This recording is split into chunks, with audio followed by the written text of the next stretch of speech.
Okay, so I'm here watering one of the mountains, and this is a mountain with a relatively decent size money tree.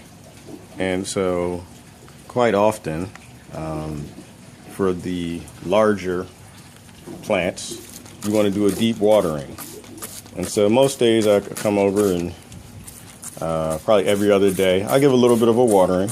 It might be 10 squirts or so, and then maybe once every 2 weeks for this size plant, I want to water it till I get drainage coming out the bottom. And so I just call it a deep watering, so once every so often, 2 weeks or so, depending on where you have it hung, you want to water the pot until you see drainage actually coming out the bottom.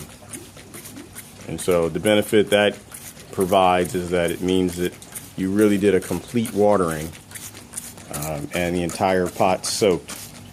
And so what I'll do is I'll kind of water this side for a little bit. I'll just keep squirting. And this is a double pot, so I'll come over here and water this side.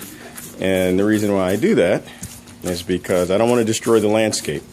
And if I water too much over here and I'm not getting enough drainage, water will escape over the side and erode the landscape, which is completely what I don't want. I want the landscape to stay just as it is once I get it the way I'm looking right. And to be honest with you, I'm not too excited about this peat moss landscaped look. The look that I kind of go for, and this one's actually for sale, so I try not to erode them too much until the person gets it, and I let them erode it, to the look that they like. This is a very peat look. It's a very, if I use the word, dirty or earthy look. And what I more prefer is something like this. Like, I like to get it to a point where it looks like it's an eroded surface, and you have, clumps of dirt sticking in between stone, and so it takes on this presence as a tree, that's actually just there floating. And so that's what I kind of want to get to. But it's kind of like watching paint dry. You just squirt and squirt and squirt, alternate squirting until you actually get it drip coming out the bottom.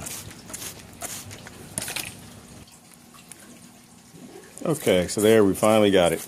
So there is my drainage rolling. So you can see the drops of water coming out. So and that's what you want to do. You want to get it to a point where you actually have a response from the drainage. And so then I know that the pot is completely saturated. I'll just let it drain like that for a little bit. The best thing to do is just put a little pan underneath, which catches the dripping water, and you're done. And that's watering your floating mountain, and in an attempt to not destroy the landscape. The other thing I'll do when I'm watering, if it's a new pot, is I'll step back and I'll give a few squirts, and I'll wet the peat on the side. And the reason why is a lot of the peat's completely embedded in the pot, and some of the peat's not. Some is sitting on the outsides. And so another look that I like, if you wet it and dry it, wet it and dry it, wet it and dry it, what'll happen is it expands and contracts, expands and contracts, and it starts to lock into shape, sort of the way aggregate does in cement. And so eventually you end up with this cork board looking surface, which is hard, a lot harder to erode.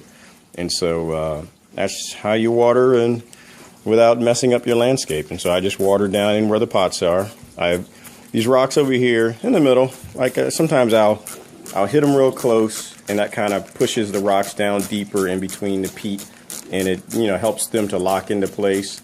But I don't use a watering pitcher because it'll obviously destroy the landscape, and part of it is you want to have fun. The other thing is these lava rocks. I love these. Every time you wet them, the color just really pops, and they get reds and oranges and even purples start to come out of those. So those are beautiful. But anyway, that's watering a floating mountain. Thanks for watching.